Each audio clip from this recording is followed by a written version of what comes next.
We can put a number of these concepts together if we consider exercise, which is a great physiological example of how the cardiovascular system copes every day with quite serious changes in demand.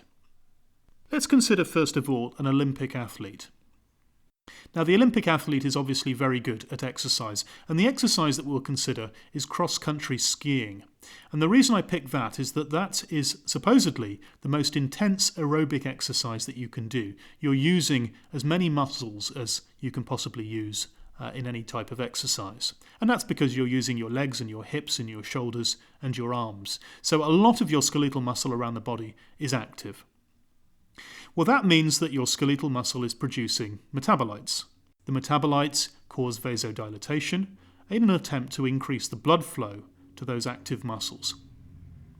Now, because you're using a lot of muscles, that means a lot of arterioles are dilating, that means that total peripheral resistance is going to drop. And I'll say that this exercise is so extreme that it drops by 3 arrows, whatever that means. Now, if nothing else changed in your circulation, I hope you can see that mean arterial pressure would drop by 3 arrows as well. And what that would mean is basically your blood pressure collapses and you immediately faint. Now, that doesn't happen during cross-country skiing, and it can't be allowed to happen, and so clearly the body must do something else to make sure that it doesn't happen. From the equation, we can see that the best way that we can deal with this problem is to simultaneously increase cardiac output. If we can increase cardiac output by 3 arrows, that will offset the reduction in total peripheral resistance, and your mean arterial pressure will remain roughly constant.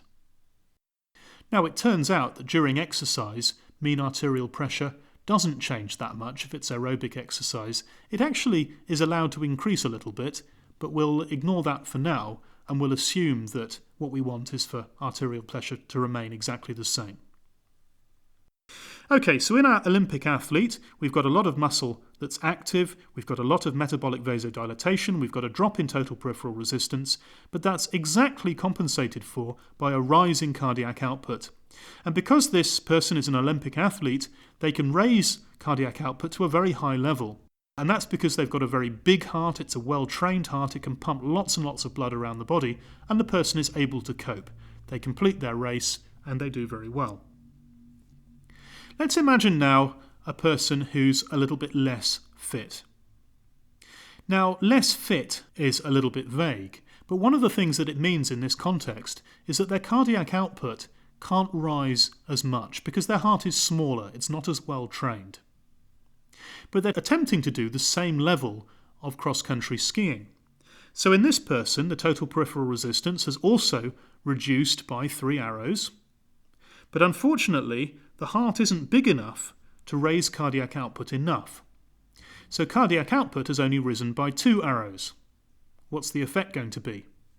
Well, you might expect mean arterial pressure would drop by 1 arrow, and the person would feel faint again.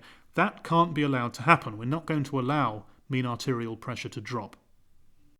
So there's only one thing this person can do, and that is that they can't allow the total peripheral resistance to drop as much as that.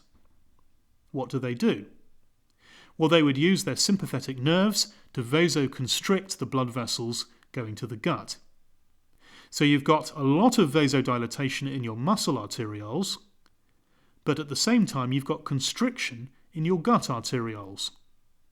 And what that means is that although total peripheral resistance overall has still dropped, it hasn't dropped by as much. The heart is able to compensate, and your mean arterial pressure is defended. This person is also able to complete the lap of the skiing route or whatever it is that they're doing. The problem is that they have compromised the blood supply to the gut, and in the long term that might be an issue, but hopefully the exercise will finish fairly soon, the blood supply to the gut will be restored, and everything will be fine. Let's imagine another person now, and they are less fit than the people we've considered so far. And that translates into them only being able to raise their cardiac output by 1 arrow. What happens now? Well, again, we can't allow mean arterial pressure to drop. We're not going to permit that. So the only thing we can do is to restrict our drop in total peripheral resistance still further. We've already constricted the gut blood vessels. So what else can we constrict? Well, we constrict everything that we can constrict, but ultimately it's going to get to the point where the central government has to step in and say, OK, muscle, you can't actually have as much blood as you wanted.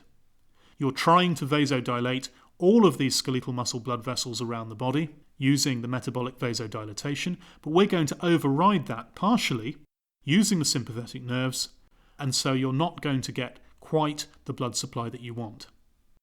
The advantage of that, of course, is that total peripheral resistance only drops by 1 arrow. Our relatively weak heart is able to cope with that, and blood pressure is defended. So from the circulatory system as a whole, from that point of view, the person is okay. But the problem, of course, is that their skeletal muscles are now not getting as much blood as they wanted. The blood vessels are still dilated, but they're not dilated by as much as they would be if they were in complete control. That means that the muscle has to go anaerobic. That means that anaerobic metabolites like lactic acid build up, and that means that the person fatigues. And of course, at a certain point, they can't proceed with the exercise because they're fatigued. So according to this very simple little model of what's going on, which is to a certain extent controversial, but largely accepted by most physiologists, the cardiovascular system is forming the limitation to aerobic exercise. And the better trained your cardiovascular system is, in particular, the higher the cardiac output you can produce, the greater the level of aerobic exercise you can sustain. But looking at things this way brings in our little equation, which is our very important equation. It illustrates the importance of mean arterial pressure being defended, and also the role of the arterioles in changing the pattern of flow around the body, as well as dealing with the problem of mean arterial pressure and making sure that that doesn't change too much. So there's a lot that the arterioles have to take into account in order to come up with that balance. And that's why there's so many factors that feed into them and tell them what to do. All of the hormones, the nerves, the metabolites, and the various other substances.